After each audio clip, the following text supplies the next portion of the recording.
Pranayagni and eternal love ഭാഗം 11. ഇതൊരു romantic പാർട്ടാണ്. അതുകൊണ്ട് തന്നെ ഹെഡ്ഫോൺ യൂസ് ചെയ്യുന്നത് ഒരു ബെറ്റർ ഓപ്ഷൻ ആയിരിക്കും. അതുപോലെ തന്നെ കഥയായി മാത്രം കാണാൻ ശ്രമിക്കുക. Okay, let's move on to the story. മഹിയേട്ടാ, എന്താടാ കുഞ്ഞാ? നേരെ നേരെ കിടക്ക്. അവനില്ലെന്ന് തലയനക്കി. അവൻ്റെ മുഖത്ത് കുഞ്ഞിക്കുട്ടികളുടെ മാതിരി കുറുമ്പ് വിടരുന്നത് അവൾ നോക്കിക്കിടന്നു. ഈ ലോകത്ത് അവളോട് മാത്രം കാണിക്കുന്ന അവൻ്റെ കുറുമ്പ്. പറയ് ദുർഗ, നീ പറഞ്ഞത് ഞാൻ അനുസരിച്ചു. അപ്പോൾ ഞാൻ പറയുന്നത് നീയും അനുസരിക്കണ്ടേ? അത് പിന്നെ മഹിയേട്ടാ, അവൾക്ക് അവനോട് എന്തൊക്കെയോ പറയണമെന്നുണ്ട്. പക്ഷേ ഒന്നും പറയാൻ പറ്റാത്തൊരവസ്ഥ. നീ അനുസരിക്കണ്ട, പക്ഷേ എനിക്കൊരു കാര്യം വേണം, അത് തരണം. അവൻ പറയുന്നത് കേട്ടതും അവൾ അവനെ സംശയത്തോടെ നോക്കി. എന്ത് വേണം? അവളിൽ പതർച്ച നിറഞ്ഞു. ചോദിച്ചാൽ തരുവോ? എന്നിട്ട് പറയാം. മഹിയേട്ടാ, അവൾക്കവനോട് എന്ത് പറയണമെന്ന് പിടികിട്ടിയില്ല. അവൻ എന്താണ് ഉദ്ദേശിക്കുന്നത് എന്നവൾക്ക് മനസ്സിലായുമില്ല. എന്നാലും അതത്ര നല്ല ഉദ്ദേശമല്ല എന്ന് അവൻ്റെ കുസൃതിയുള്ള മുഖഭാവത്തിൽ നിന്ന് തന്നെ അവൾക്ക് മനസ്സിലായി. പറയ്, എൻ്റെ ദുർഗയ്ക്ക് സമ്മതമാണോ? അവളൊന്നും മിണ്ടിയില്ല. അവൻ അവളുടെ മുഖത്തേക്ക് തന്നെ ഉറ്റുനോക്കി കിടക്കുകയാണ്. അവളുടെ നോട്ടം പക്ഷേ മറ്റെങ്ങോട്ടോ ആണ്. അവൻ അവളിൽ നിന്ന് തിരിഞ്ഞു കിടക്കാൻ നിന്നതും അവൾ അവനെ അവളിലേക്ക് ചേർത്ത് പിടിച്ചു. എനിക്ക് സമ്മതമാണ്. അവളുടെ വാക്കുകൾ കേട്ടതും അവൻ്റെ കണ്ണുകൾ തിളങ്ങി. ശരിക്കും? വാക്കു മാറ്റുമോ ഇനി? ഇല്ല. അവളുടെ പിടച്ചിലോടെയുള്ള ശബ്ദം. അവൻ്റെ മുഖം അവളുടെ ചെവിയുടെ അടുത്തേക്ക് വന്നു. ഞാൻ എന്ത് ചെയ്താലും കുഴപ്പമില്ലേ? അവൻ്റെ പതിഞ്ഞ സ്വരത്തിൽ അവളുടെ ഉള്ളാകെ ഒന്ന് കിടുത്തു. അവൻ്റെ കണ്ണുകൾ അവളുടെ കണ്ണിലേക്ക് തന്നെ ഉറച്ചു നിന്നു. അവളുടെ കണ്ണുകൾ സ്ഥിരതയില്ലാതെ പരൽമീൻ കണക്കെ പരതിക്കൊണ്ടിരുന്നു. ദുർഗേ, ഇങ്ങോട്ട് നോക്ക്. അവൻ്റെ ആർദ്രമായ ശബ്ദം അവളുടെ ചെവികളിൽ വന്നു പതിച്ചു. ആ ശബ്ദം കേട്ടപ്പോൾ അവൾക്കവനെ നോക്കാതിരിക്കാനായില്ല. അവളുടെ കണ്ണുകൾ അവൻ്റേതുമായി കോർത്തു നിന്നു. പറയ് ദുർഗേ, ഞാൻ എന്ത് ചെയ്താലും കുഴപ്പമില്ലേ? അവൻ്റെ ശബ്ദത്തിൽ അവളുടെ അടിവയറിൽ നിന്ന് ഒരു തീഗോളം ഉരുണ്ട് കയറുന്നത് പോലെ തോന്നി അവൾക്ക്. അവൻ്റെ മുഖം അവളുടെ മുഖത്തിനടുത്തേക്ക് വന്നു. സമ്മതമല്ലേ? അവൻ്റെ കനത്ത നിശ്വാസം കലർന്ന ശബ്ദം അവളുടെ കവിളിൽ വന്നു പതിച്ചു. സമ്മതമാണ് എന്ന രീതിയിൽ അവളൊന്ന് മൂളി. അവൻ്റെ ചൊടികൾ പ്രണയത്തോടെയുള്ള പുഞ്ചിരി വിരിഞ്ഞു. അവൻ അവളുടെ നെറ്റിത്തടത്തിൽ പതിയെ ഒന്ന് ചുണ്ടു ചേർത്തു. അവൻ്റെ ചുണ്ടുകൾ അവളുടേതിൻ്റെ അടുത്തായി വന്നു നിന്നു. നൂലിഴ വ്യത്യാസം. എന്താണ് വേണ്ടതെന്ന് ഞാൻ പറയട്ടെ? അവൻ സംസാരിക്കുമ്പോൾ അവൻ്റെ ചുണ്ടുകൾ അവളുടെ ചുണ്ടുകളെ തൊട്ടുരുമിപ്പോയി. അവളുടെ മേലാകെ ഒന്ന് കുളിർന്നു കയറി. അവൻ അവളുടെ ചുണ്ടിൽ പതിയെ ഒന്ന് മുത്തിമാറി. അവൾ കണ്ണുകൾ ഉയർത്തി അവനെ നോക്കി. പറയട്ടെ? അവൾ മൂളി. അവൻ അവളുടെ മേലെ നിന്ന് മാറി അരികിലേക്ക് കിടന്നു. അവളെയും ചരിച്ച് അവനെ നേർക്ക് കിടത്തി. അവൻ അവളുടെ നെറ്റിമേൽ ചൂണ്ടുവിരൽ വെച്ചു. അവിടെ നിന്ന് താഴേക്ക് കൈവിരൽ ചലിപ്പിച്ചു. അവൻ്റെ കൈ നെറ്റി കഴിഞ്ഞ് മൂക്കിലൂടെ ചുണ്ടിലേക്ക് എത്തി നിന്നു. അവൻ അവളുടെ ചുണ്ടിൽ പിടിച്ചൊന്ന് അമർത്തി വലിച്ചു. അവളൊന്ന് എരിവ് വലിച്ചു. അവിടെ നിന്നും അവൻ്റെ കൈകൾ താഴേക്ക് ചലിച്ചു. അവളുടെ ചുരിദാറിൻ്റെ നെക്കിന് മുകളിലൂടെ അവൻ്റെ കൈവിരൽ അങ്ങോട്ടും ഇങ്ങോട്ടും ചലിപ്പിച്ചു. അവൾക്ക് ഇക്കിളിയായി. മഹിയേട്ടൻ മതി എന്ന് പറഞ്ഞ് അവൾ കുലുങ്ങിച്ചിരിച്ചു. ഒരു നിമിഷം അവൻ സ്വയം മറന്ന് ആ ചിരിയിലേക്ക് നോക്കി നിന്നു. അവിടെ നിന്നും അവൻ്റെ കൈകൾ താഴേക്കിറങ്ങി. അവളുടെ കണ്ണുകളൊന്ന് മിഴിഞ്ഞു വന്നു. മഹിയേട്ടാ, അവളുടെ പതർച്ച നിറഞ്ഞ ശബ്ദം. എനിക്കിത് വേണം.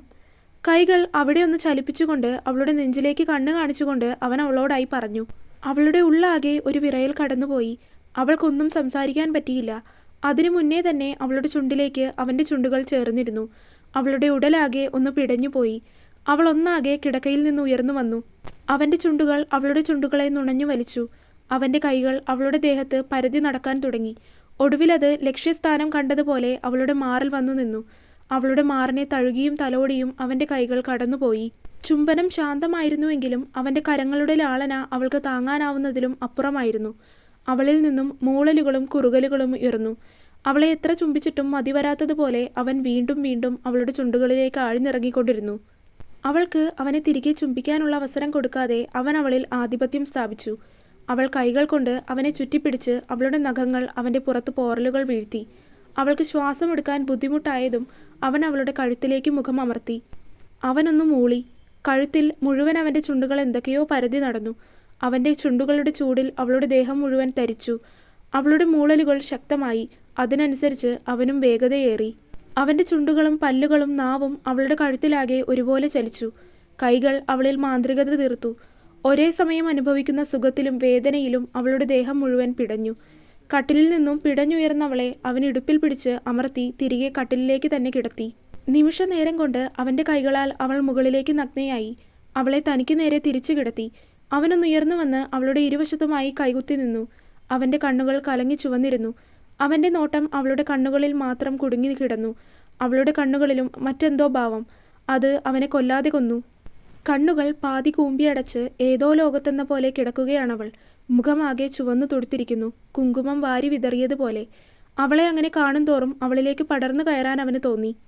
അവൻ കണ്ണുകളടച്ച് ഒന്ന് നിശ്വസിച്ചുകൊണ്ട് ശ്വാസം വലിച്ചുവിട്ടു. കെട്ടുപൊട്ടിയ പട്ടം കണക്ക് പായുന്ന തന്നിലെ വികാരങ്ങളെ അവൻ പിടിച്ചു നിർത്തി. മറ്റു പ്രശ്നങ്ങളൊന്നുമില്ലായിരുന്നെങ്കിൽ ഈ നിമിഷം ഞങ്ങൾ ഒന്നായേനെ, അവൻ ഓർത്തു. കണ്ണടച്ച് മനസ്സിനെ ഒന്ന് ശാന്തമാക്കി അവൻ. കണ്ണു തുറന്ന് വീണ്ടും അവളെ ഒന്ന് നോക്കി. അവളപ്പോഴും പാതി അടഞ്ഞ കണ്ണുകളുമായി കിടക്കുകയാണ്. ശ്വാസം വലിച്ചു വിടുന്നുണ്ട്. ഇപ്പോഴും കിതയ്ക്കുകയാണ്. അവൻ അവളുടെ വയറിൽ നിന്നും മുഖമുയർത്തി അവളുടെ അരികിലേക്ക് കിടന്നു. അവളുടെ വയറിലൂടെ ചുറ്റിപ്പിടിച്ച് അവനിലേക്ക് ചേർത്ത് കിടത്തി. ദുർഗേ, അവൻ അവളെ വിളിച്ചു. അവൻ്റെ വിളി കേട്ടതും അവൾ പതിയെ കണ്ണു തുറന്നു നോക്കി. തന്നിലേക്ക് തന്നെ നോട്ടം പായിച്ചു കിടക്കുന്നവനെ കണ്ടതും അവൾ പിടച്ചിലോടെ കണ്ണു തിരിച്ചു കളഞ്ഞു. ദുർഗേ, അവൻ വീണ്ടും അവളെ വിളിച്ചു. പരൽമീൻ കണക്കെ പരതിയ അവളുടെ കണ്ണുകൾ അവൻ്റേതുമായി കോർത്തു. അവളുടെ നോട്ടം കണ്ടതും അവന് വീണ്ടും അവളെ എന്തെല്ലാമോ ചെയ്യാൻ തോന്നിപ്പോയി. തന്നെ അവളിലേക്ക് വലിച്ചെടുപ്പിക്കുന്ന എന്തോ ഒന്ന് അവളുടെ കണ്ണുകളിലുണ്ട് എന്ന് തോന്നിപ്പോയി അവന്. അടുത്ത നിമിഷം തന്നെ അവൻ വീണ്ടും അവളുടെ ചുണ്ടുകളിലേക്ക് ചേക്കേറി. ചുംബനത്തിനിടയിലും അവളിൽ നിന്ന് ശക്തമായ കിതപ്പുകൾ ഉയർന്നു. ശ്വാസം തടസ്സമായതും അവൻ അവളിൽ നിന്നും പിന്മാറി. ഇരുവരും ഒരുപോലെ കിതച്ചുപോയി. അവൾ ശ്വാസമെടുക്കുന്നതിനനുസരിച്ച് അവളുടെ നഗ്നമായ മാറുകൾ ഉയർന്നു താഴ്ന്നുകൊണ്ടിരുന്നു. എന്നാലും കിതപ്പിനിടയിലും അവൻ കണ്ണുകളടച്ച് സ്വയം നിയന്ത്രിച്ചു. ഇനിയും എന്തെങ്കിലും ചെയ്തു പോയാൽ തന്നെക്കൊണ്ട് പകുതിക്ക് വെച്ച് നിർത്താനാവില്ല എന്നവന് മനസ്സിലായി. ഇരുവരും കണ്ണടച്ച് കിതച്ചുകൊണ്ടിരുന്നു. കിതപ്പൊന്നടങ്ങിയതും അവൾ കണ്ണുകൾ ഉയർത്തി അവനെ ഒന്ന് നോക്കി. അവൻ അപ്പോഴും കണ്ണുകൾ അടച്ചു തന്നെ കിടക്കുകയാണ്. അവൾ അവൻ്റെ അടുത്തേക്ക് ചെരിഞ്ഞ് അവനെ കെട്ടിപ്പിടിച്ചു. എന്നാൽ നഗ്നമായ അവളുടെ ശരീരം അവൻ്റെ നഗ്നമായ ശരീരത്തിൽ അമർന്നപ്പോൾ ഇരുവരുടെയും ഉള്ളിൽ ഒരു മിന്നൽ പിണർ കടന്നുപോയി. അവൻ ഒരു വിറയലോടെ കണ്ണുകൾ തുറന്ന് അവളെ നോക്കി. അവളും അങ്ങനെ തന്നെ. ഒരു നിമിഷം താൻ പാതി നഗ്നയാണ് എന്ന സത്യം അവൾ മറന്നുപോയി. അവൾക്കവനെ മുഖമുയർത്തി നോക്കാൻ കഴിയുന്നുണ്ടായിരുന്നില്ല. അവന് അവളുടെ അവസ്ഥ മനസ്സിലായി. അവൻ അവളെ തന്നിലേക്ക് ചേർത്ത് പിടിച്ച് നെറ്റിയിൽ അരുമയായി ഒന്ന് ഉമ്മ വെച്ചു. അവൾ അവനെ നോക്കി. അവൻ്റെ ചുണ്ടിൽ തനിക്കായി മാത്രമുള്ള പുഞ്ചിരിയാണ്. ഒരു നിമിഷം അവൾ സ്വയം മറന്ന് അവൻ്റെ പുഞ്ചിരിയിൽ നോക്കിക്കിടന്നു. എന്താ കുഞ്ഞാ നോക്കുന്നത്? അവൾ തന്നെ നോക്കുന്നത് കണ്ടതും അവൻ അവളുടെ കവിളിലൊന്ന് തഴുകിക്കൊണ്ട് ചോദിച്ചു. അതിന് അവൾ മറുപടിയായി അവൻ്റെ നെഞ്ചിൽ നേർമയായി ഒന്ന് ചുംബിക്കുകയാണ് ചെയ്തത്. അത് അവൾക്ക് തന്നോടുള്ള പ്രണയമാണെന്ന് അവന് മനസ്സിലായി. അവനും അവളുടെ നെറ്റിയിലായി ചുംബിച്ചു. അല്പനേരം ഇരുവരും പരസ്പരം ഒന്നും മിണ്ടാതെ കിടന്നു. മഹിയേട്ടാ, അല്പസമയം കഴിഞ്ഞതും അവൾ അവനെ വിളിച്ചു. എന്തോ ചിന്തയിലായിരുന്നവൻ അലസമായി ഒന്ന് മൂളി വിളി കേട്ടു. എനിക്ക് വേറെ പ്രശ്നങ്ങളൊന്നും ഇല്ലായിരുന്നെങ്കിൽ ഇപ്പം നമ്മൾ ഒന്നാവേണ്ട സമയം കഴിഞ്ഞു അല്ലേ മഹിയേട്ടാ? അവനിൽ നിന്നും നോട്ടം മാറ്റി ദൂരെ എങ്ങോ നോട്ടം പായിച്ചുകൊണ്ട് അവൾ അവനോട് ചോദിച്ചു. എന്നാൽ അവൾ അത് ചോദിച്ചതും അവൻ ചിന്തയിൽ നിന്ന് വിട്ട് അവളെ ഒന്ന് നോക്കി. അതെന്താ ഇപ്പോൾ അങ്ങനെ ചോദിക്കാൻ? മഹിയേട്ടൻ എന്നെ ഒത്തിരി സ്നേഹിക്കുന്നുണ്ട് അല്ലേ? അവൻ ചോദിച്ചതിന് മറുപടി പറയാതെ അവൾ അവനോട് തിരികെ ചോദിച്ചു. എന്നാൽ അവളുടെ ചോദ്യങ്ങളൊക്കെ കേട്ട് അവൻ അവളെ സൂക്ഷിച്ചു നോക്കിക്കൊണ്ട് കിടന്നു. കുറച്ചു സമയമായിട്ടും അവളൊന്നും ചോദിക്കുന്നില്ല എന്ന് കണ്ടതും അവൻ ചോദിച്ചു. എന്താ കുഞ്ഞാ, എന്താ ഇപ്പോൾ ഇങ്ങനെയൊക്കെ ചോദിക്കാൻ? അത് ചോദിച്ച് അവൻ അവളുടെ തലമുടിയിലൂടെ ഒന്ന് തലോടി. ഒന്നുമില്ല മഹിയേട്ടാ, ഞാൻ കാരണം നമ്മുടെ സന്തോഷകരമായ നിമിഷങ്ങൾ നഷ്ടമാവുന്നുണ്ടോ എന്നൊരു തോന്നൽ. വെറുതെ ആവശ്യമില്ലാത്തതൊന്നും ചിന്തിക്കേണ്ട ദുർഗേ, എല്ലാത്തിനും അതിൻ്റേതായ സമയമുണ്ട്. പിന്നെ 2 വർഷം കാത്തിരുന്നല്ലോ, അപ്പോൾ ഈ 3 മാസം എന്നുള്ളതൊക്കെ വേഗം തീരും. വേഗോളം കാക്കാമെങ്കിൽ ആറുന്നത് വരെ കാക്കാൻ ഞാൻ തയ്യാറാണ്, അവൻ കളിയായി പറഞ്ഞു. അത് കേട്ടതും അവൾ വീണ്ടും അവനെ ഇറുക്കി കെട്ടിപ്പിടിച്ചു. അവളുടെ മാറുകൾ ശക്തമായി തന്നെ അവൻ്റെ നെഞ്ചിൽ വന്നമർന്നു. അവൻ്റെ വികാരങ്ങൾക്ക് വേലിയേറ്റം സംഭവിക്കാൻ അതുമാത്രം മതിയായിരുന്നു. എന്നെ വെറുതെ ചീത്തയാക്കരുത് ദുർഗേ, അവൻ അവളുടെ ചെവിക്കരികിലായി വന്നു പറഞ്ഞു. അവളൊന്ന് തല വെട്ടിച്ചു. അവൻ്റെ കൈകൾ അവളുടെ വയറിലൂടെ ഒന്ന് തഴുകി.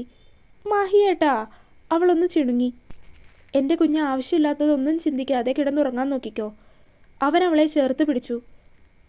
മഹിയേട്ട ഡ്രസ്സ് ഇട്ടില്ല, അവളുടെ വിറയലോടെയുള്ള ശബ്ദം. ഞാൻ കാണാത്തതൊന്നും അല്ലല്ലോ, ഇന്നിങ്ങനെ കിടന്നാൽ മതി. മഹിയേട്ടാ, അവൾ ചിണുങ്ങി. ഞാനിങ്ങനെയല്ലേ കിടക്കുന്നത്, നീയോ അങ്ങനെ കിടന്നാൽ മതി. ഈക്വാലിറ്റി വേണം.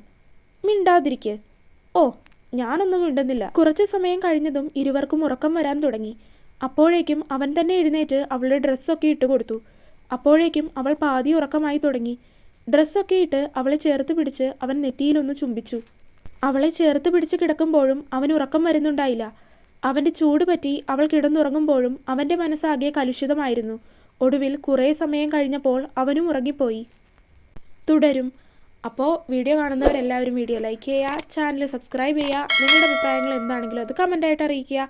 അടുത്ത പാർട്ടായിട്ട് നാളെ വരാം കേട്ടോ. ബൈ.